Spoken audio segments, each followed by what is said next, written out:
internationaux, qu'est-ce qu'ils ont encore fourni en Europe ce week-end ou dans d'autres nations sur le continent africain? Amouzoui Perez est là pour nous situer. Perez, bonjour. Bonjour Innocent, bonjour et bon début de semaine à tous les auditeurs de Radio Victoire FM. Alors, que peut-on retenir des parcours plutôt des joueurs togolais évoluant à l'extérieur? Innocent, nous allons débuter par la France où la Ligue 2 était à l'étape du 36e tour. L'en avant Guingamp et Jacques-Alexis Romao ont étrillé Amiens 3-0. L'ex-international togolais a disputé toute la partie. Toujours en Ligue 2, Châteauroux de Gilles Sounou et de Razak Boukari est officiellement relégué en Ligue 3 française ce week-end. Une nouvelle défaite, 1-2 face à Estac Troyes a relégué Châteauroux en division inférieure. Ce soir, Grenoble de David Hennen défie Clermont Foot à partir de 18h45. En Super League turque maintenant, Denizli Lisport s'est incliné 0-1 face à Rize Sport. L'international milieu extérieur togolais Mathieu de Séville était présent mais n'a pas foulé les pelouses dans cette rencontre. De l'autre côté de la Turquie, Fred Haïti était quant à lui absent lors de la réception du Galatasaray ce week-end en championnat. Son club Gentler Birligi a été battu 2-0 par Galatasaray. En Espagne, Jean Ortega d'Aconam et Getafe ont été épinglés par Villarreal ce week-end sur le score d'1-0. Le capitaine togolais de Getafe a joué toute la partie et ils sont 15e de la Liga et doivent lutter désormais pour le maintien. Aux Pays-Bas, Amevor Mauna a participé à l'intégralité de la rencontre entre son club, le FC Eindhoven, et Den Bosch, le défenseur togolais, et son équipe l'ont emporté 1-0. Au Danemark, la D2 était à l'étape du 27e tour ce week-end. Fremad Amager du Franco Atu a trébuché en déplacement à Kolding IF 1-2. Le milieu international togolais était absent pour ce match. Son club, Fremad Amager, est leader de leur conférence.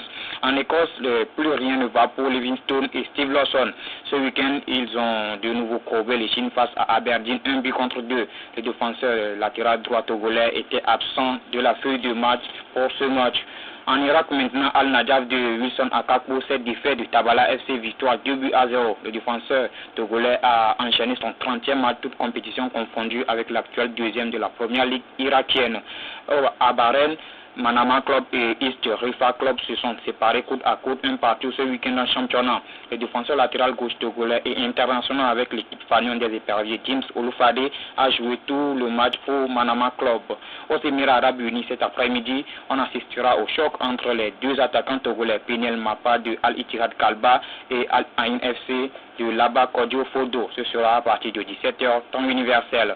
En Finlande, le FC Lati du milieu du togolais et Henrique Iniful joue tout à l'heure son premier match pour la nouvelle saison face à Inter Turku.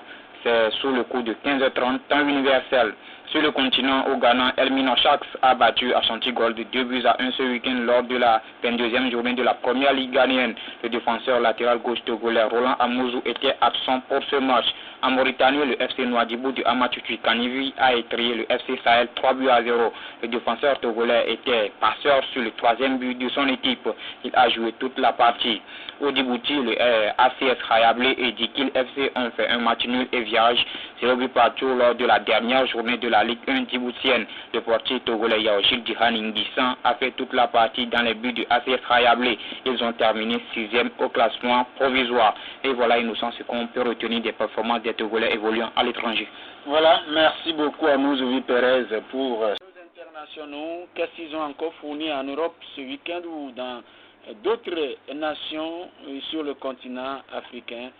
Amouzoui Perez est là pour nous situer. Perez, bonjour. Bonjour Innocent, bonjour et bon début de semaine à tous les auditeurs de